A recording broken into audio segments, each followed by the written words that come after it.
Hello and welcome to Big, Brown and Hairy, our Euro 2020 special show that we did because we got bored. We're getting really to the end of it. I think this is our penultimate episode. Are you impressed I know what the word penultimate is? I only learned that from Murray Walker back in the day watching F1. Even he got mixed up with it, didn't he? Thank God Oh, R.I.P. Mr. Murray. What a legend. the muddly talker. Yes. Yes, so this whole episode is basically we're just talking about the final. It still feels weird. It does it? The final with England. England and Italy. I mean, it's mad. It's madness. Yeah. I have to say, as soon as I saw Italy play their first match, I thought, "There's a team going all the way to the final." Yeah, I think we said in prior episode. I think the two best teams got there. Definitely. England have defensively have been consistent. Mm. You can't. They haven't conceded a goal in open play. Mm. Yeah. It's madness. Defensively they've been absolutely wonderful, and it's those two. It's Rice and Phillips who have really. And we all scoffed, including me, and I need to apologise to Mr. Southgate. It's too negative, this and that, but that's why he's the England manager and I'm not. Yeah. In fairness, we probably assumed that Phillips would be playing literally alongside Rice, but he hasn't. He's been Rice has been the holding midfield, and Phillips has been pushed forward slightly. He's playing almost like a number 8 role, isn't he? Almost. I think he's just playing a standard central midfield role, whereas whoever's playing the attacking midfielder is allowed to stay forward. Yeah. So it's almost like something like a link, isn't it? It's almost like a diamondy type thing, where it's literally a 4-1-1 rather than a 2. Yeah. Calvin Phillips has been a revelation. I always thought he was fantastic for Leeds, but then to be around these players, it's rubbed off. And what I said at the start of the tournament of the players being in high pressure situations in the Champions League would really help, and I think it did. And the Europa League. Yeah. I think look at the United players, the City players, the Chelsea players in that team. And another reason I kept on thinking, why does he keep on playing Mount? Because he's been in the Champions League final. Yeah. And I forget, and I go, oh shit, yeah, he does. Pressure situations. It actually makes sense. It's invaluable experiences. Invaluable, yeah, 100%. I just think, oh wow, this bodes well. So, you know what? I still don't know what's going to happen on Sunday. Like, usually I have an educated guess. I'm having trouble calling it, really. I think England win. I really do. But I'm still something inside me going, oh my god! It's whether or not they can handle that pressure that's going to be there. The thing that's really great that I've noticed, can the Italians be contained? And I think they can because of the block 6. Oh, it'll be block 5, won't it? Block 5 plus 2. But it'll be wing backs. Yeah, to match Italy. I think England arguably played really well in that with the 3 centre backs.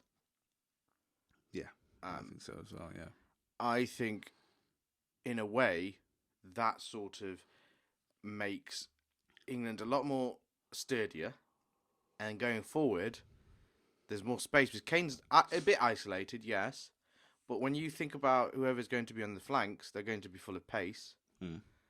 Italy don't like pace at the back, especially. Yeah, we saw that with Spain.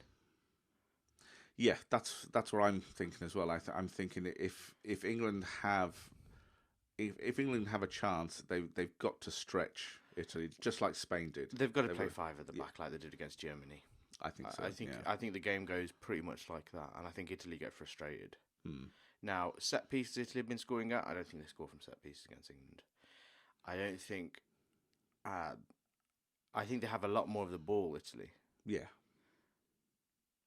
But that bodes well for England because they're an unbelievable counter-attacking team. And you've got the best player in the fox in the box who will get those cutbacks. But then don't you think Italy would sort of consider that they're such a strong counter-attacking team? But I don't think... yes, but they will naturally get the ball.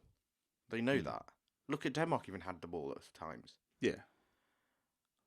I think the possession will be quite decent for Italy. More. I think England will lose in the possession stats. What do you think would be about 60-40? 60-40. But I think England will be more conservative. I think England's game management is better. Italy have looked frail in some of the games, especially against Austria. The only reason I'm saying Austria because Austria were quite compact. Now they haven't got the stars or the best players. I think Austria is more of a blip than.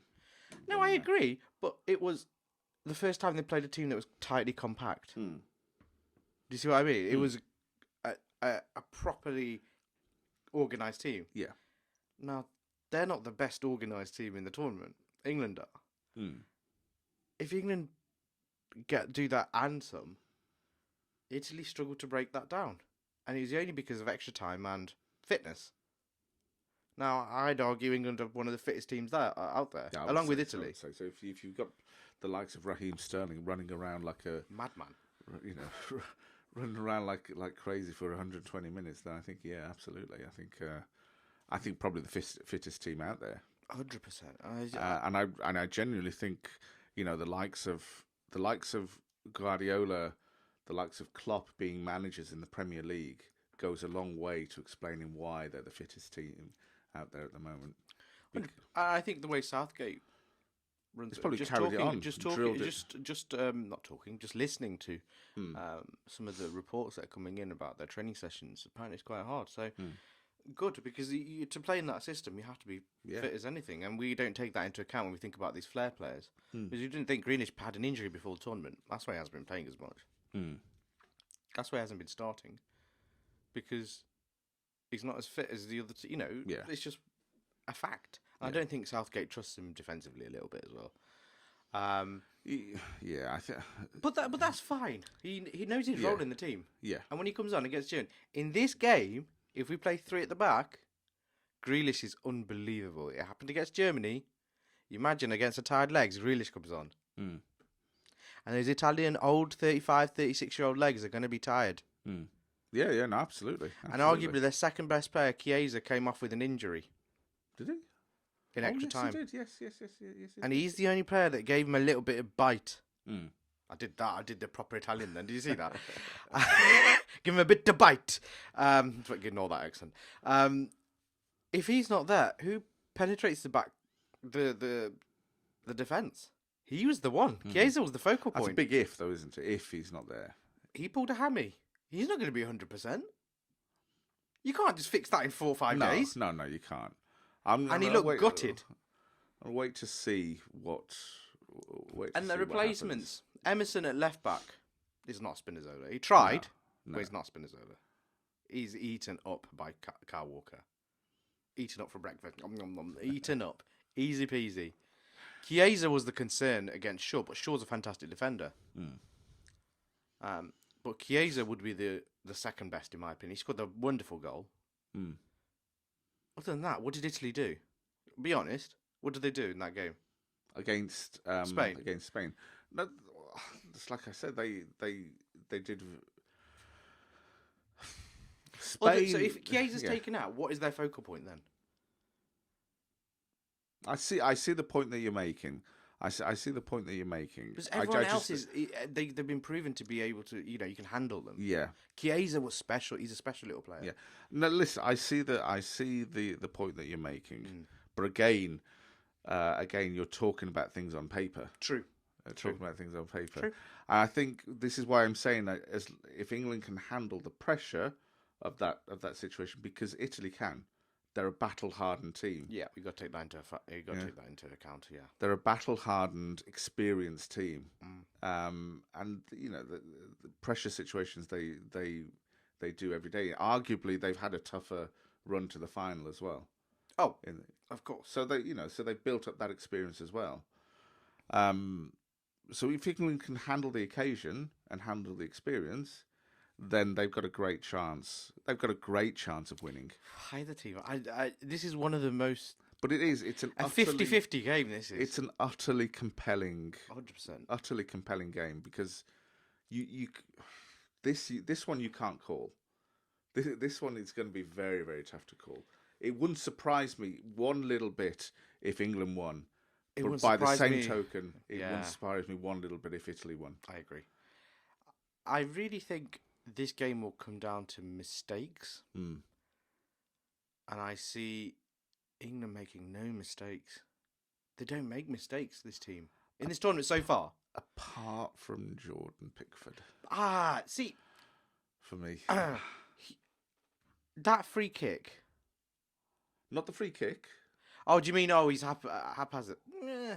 But let's say, out of the tournament, he hasn't been bad. He's had He's an not odd blip. Yeah. I mean, but we're focusing on minute things that happen during the game. I mean, he's still done some outstanding saves. I can't, in a one-on-one situation, I'll still take him. I'll still take him. As a shot stopper, he's top drawer. It just gets in his head sometimes, but you need a bit of a madman in goal sometimes. Yeah, he gets the team going. Yeah, as a shot stopper, he's top drawer.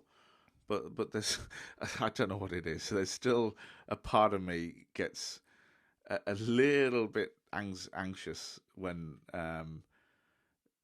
when he's coming out for a ball to kick back out. Is he going to slice it? Is it going to go straight into straight out for a throw in? Is he going to slice it to an opposite player? Is he going to completely miss kick? He gets in his head sometimes. It reminds me. You know what? Fabian Barthez was a World Cup winner, I think. Yes, he was, 98. Yeah. European Championship winner, 2000, Trezeguet. I remember that. Yeah. But he was a bit of a knob. Yeah, 10 then, wasn't he?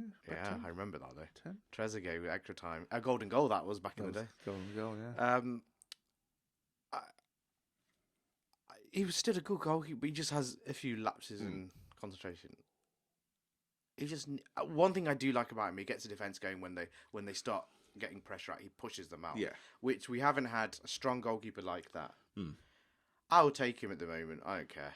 I see what you mean by him having mistakes. Oh no, I'd take him as well. But this is finite things. Yeah, listen, look at other teams. I'd take him as well. I'd take him as well, purely on the basis that none of the other goalkeepers in our squad have been given a run out. No. So you've got to stay consistent, and so I'd take him as well. I think Henderson takes over that role eventually. I think so. Yeah, but Pickford, his distribution most times is impeccable. Is very good. In this modern game, you cannot discount that for a counter attack when he can boot the ball up and exactly on on a dime, ready for you to go and go in behind the defence. Yeah, it's unreal. Yeah, no, absolutely. I mean, who knows? He may have the game out of his skin on Sunday. Well, look at. I hate calling back 66, but apparently there's a. Have you heard? There's a rerun on Channel 4, I think today, or somewhere. There's a rerun of the 66 game. Oh dear. I'd laugh my head off when I saw that. I went, yeah, come on, there's shithousery. Shithousery. It really is. Yeah. Because I can't imagine other nations doing something similar. I can't imagine that when France were in the World Cup final in 2018, that the day before the final, their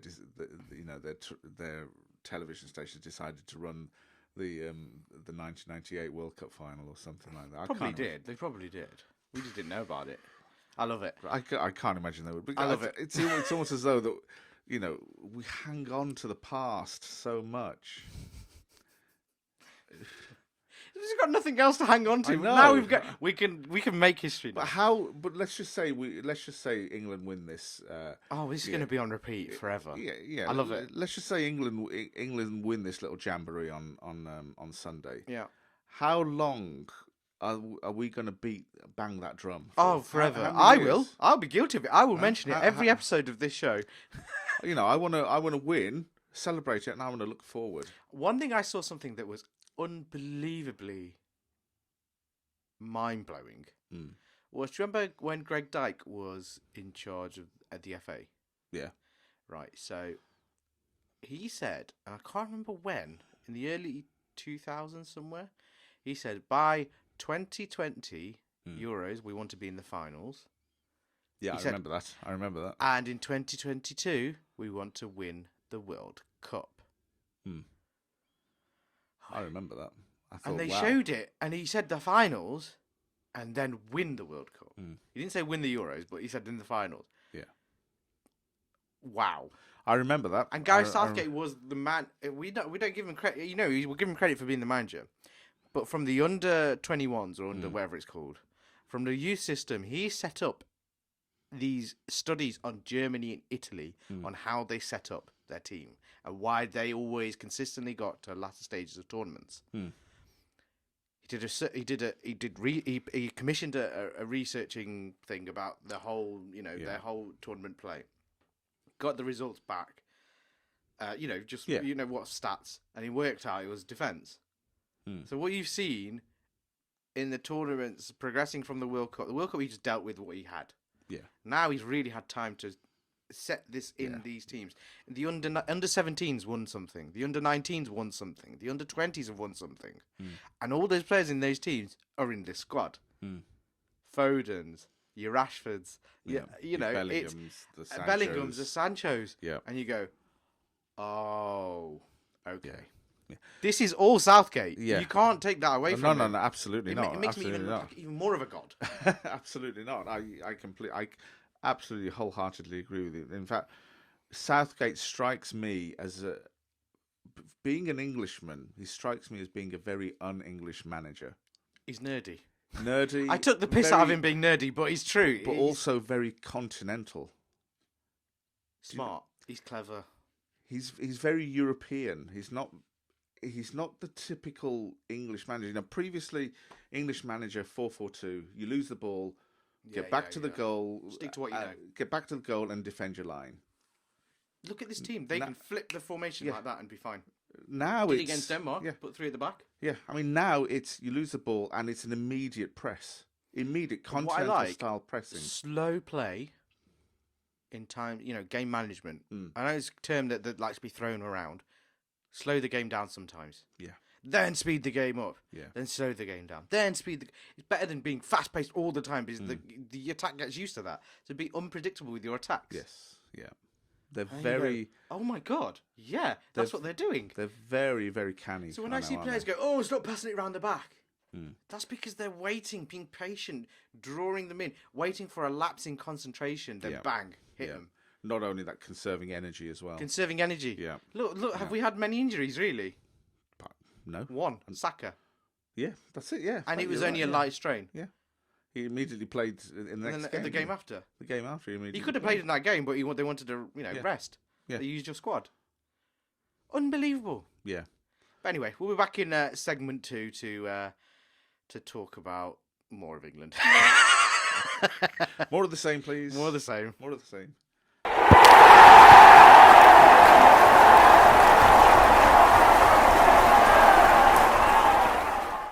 Right, so back to England. We don't care. We can be blatant. We can say everything that we want to, and we've been reserved the whole tournament because we didn't want to jinx it. Yeah. But now we're hedging our bets all. We're hedging our bets. Now, who do you think Mr. Southgate plays from? Oh, obviously goalkeeper. We'll ignore that. But the front 10. Who do you think he plays, and what system do you think he plays? Right. Okay. So I think he probably will switch it to 3 at the back. So I'm going to stick with the three central defenders. So Stones, Maguire, and Kyle Walker in central defence. Then on the right flank, I reckon. Actually, left flank first of all, I had Luke Shaw. 100%. Yeah, Luke Shaw on the left flank. On the right flank, I think you probably got Trippier. Trippier, you reckon? I think Trippier. Who do you think? You trust Trippier defensively True, and set pieces. True. Yeah. From the right, I was thinking, would he play Sterling there? But you're right, he's going to be 2 forwards. Oh, no. A wing back, it'll either be Trippier or Reece James. Yeah, Trippier.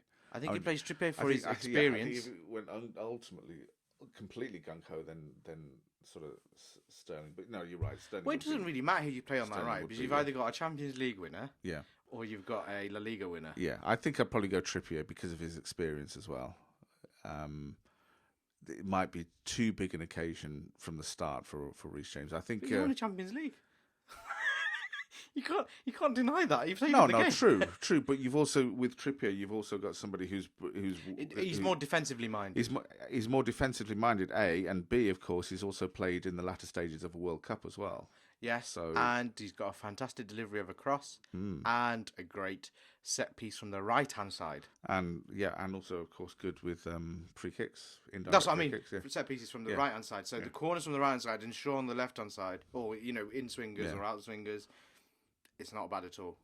Those two. The set piece, but we would also have in Trippier would also have like a free kick specialist. A proper person to take, and we indirect. will get fouls. Get those fouls just outside the box, Because Italy do those little fouls, which means possibly Grealish plays from the start, or I don't think so. I think he comes on tired legs. I think he comes on tired legs. Yeah, you reckon? Yeah, I think. Yeah, sorry, and then you think the next. So the three. I'm going. What's that? So that's 5. Yeah. So there's the two defensive midfielders. Yeah. So there's 5. Obviously, we don't need to name those two, but yeah. Rice and Phillips. Yeah. So you've got Rice and Phillips, and then 2 wingers and up front. So Kane up front, and then the 2 wingers, Sterling. Yeah. Sterling definitely, and the other one. Who played against Germany? Do you remember? Saka played, didn't it? Did Saka play?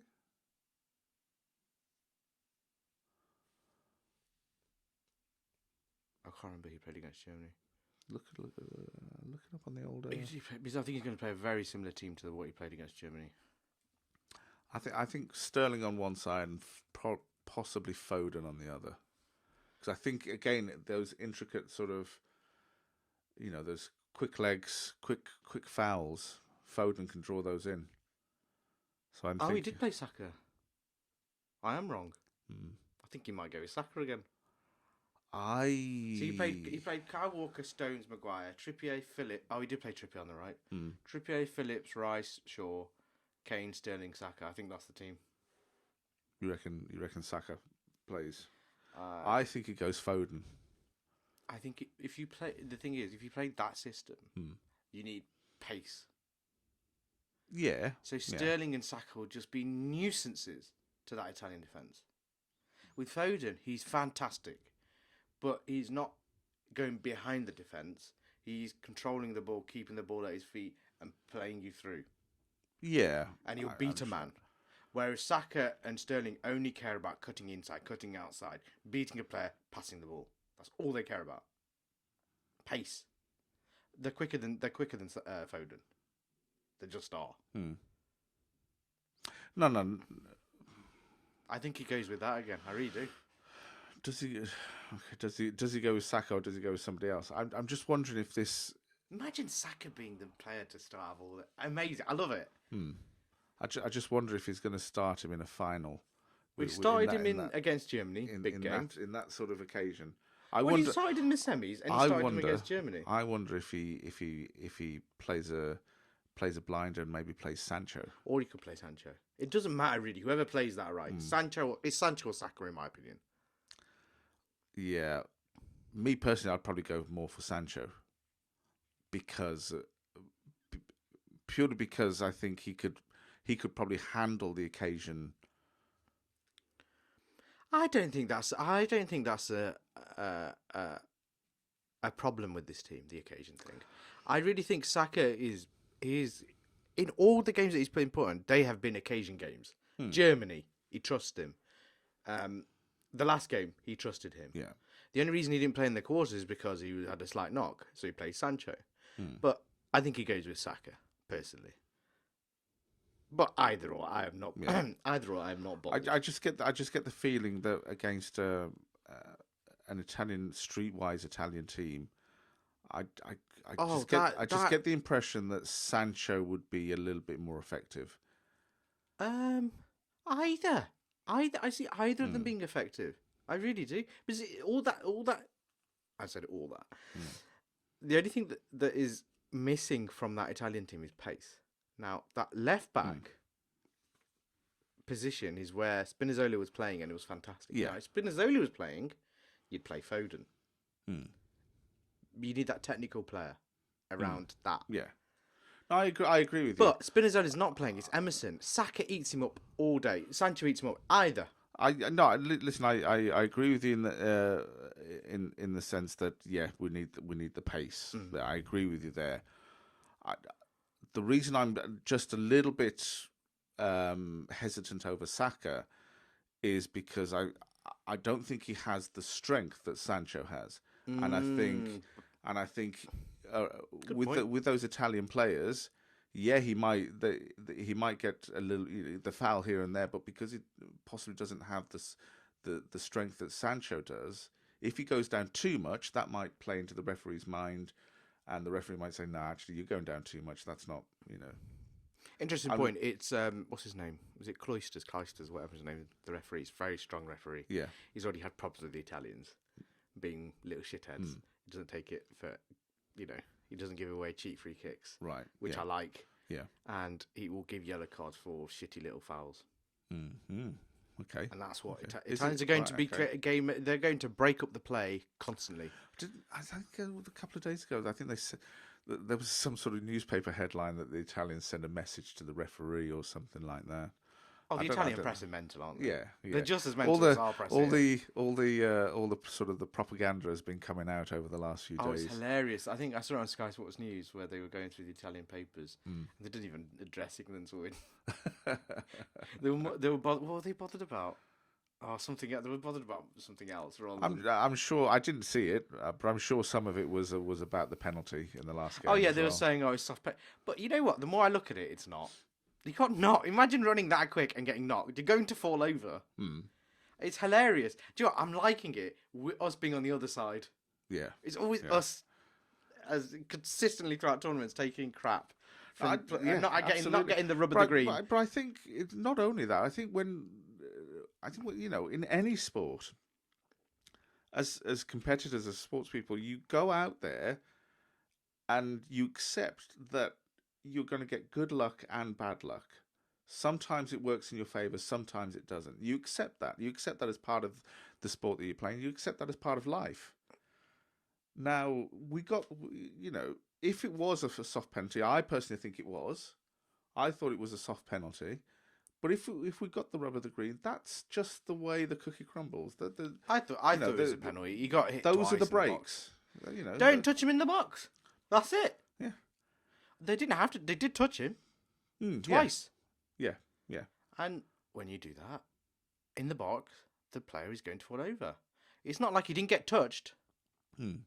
So all these players saying, he's soft.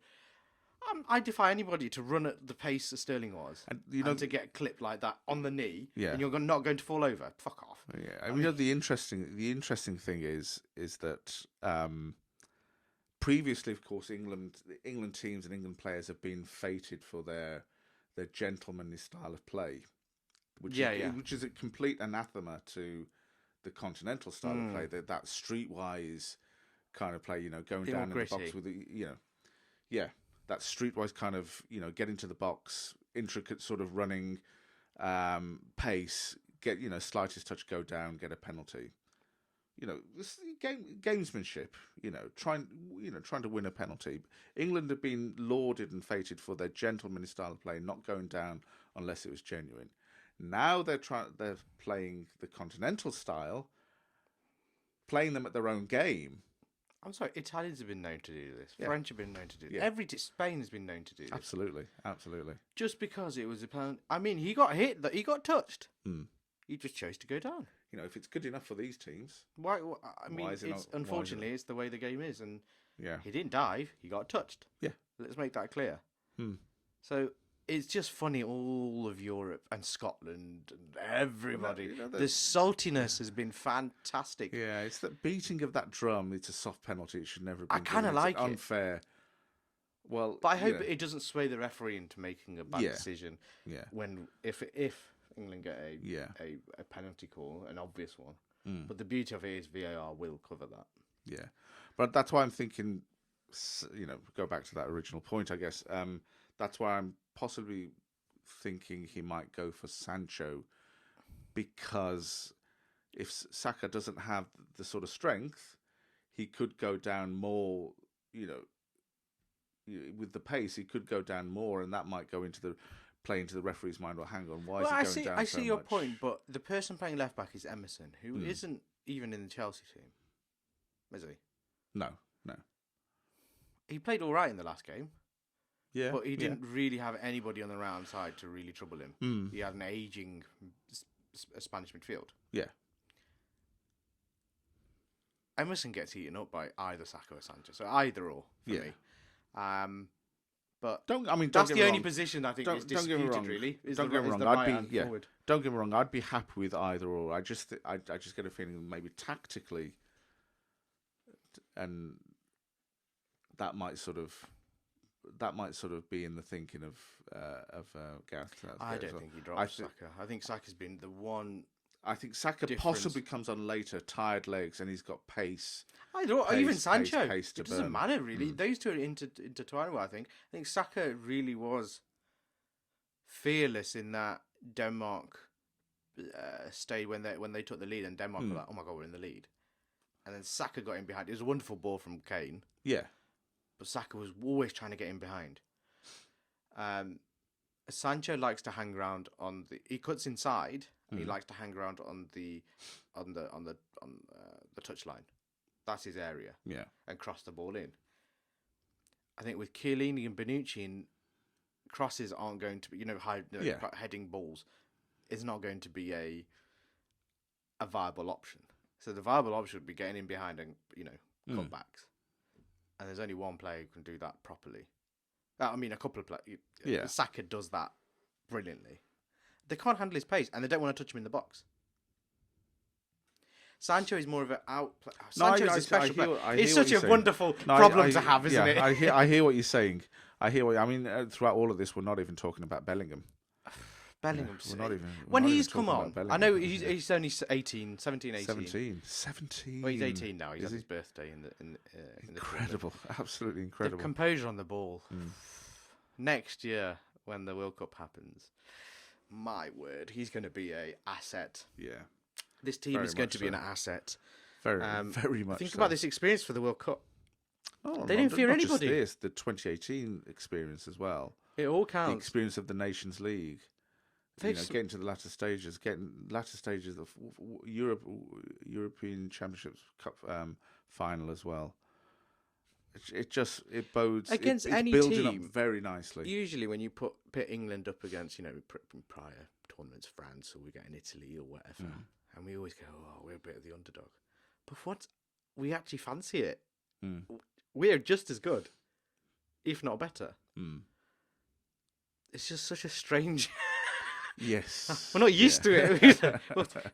Not in my lifetime. I think that's what makes this game so compelling, because from both sides, both sides are playing in a way that we don't expect. Yeah, aren't they? Yeah, Italy are being a bit more attacking, England being a bit more defensive, and both sides are employing the pressing game right from the start, aren't they?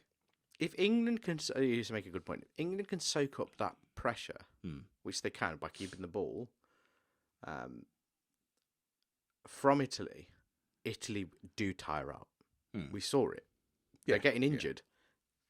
Yeah. They're getting injured. They are. It's just a fact. Their game management, Italy's game management of fitness hasn't been brilliant. England's has been better. Yeah. Graf's absolutely been fantastic with that. That is a concern for the Italian fans.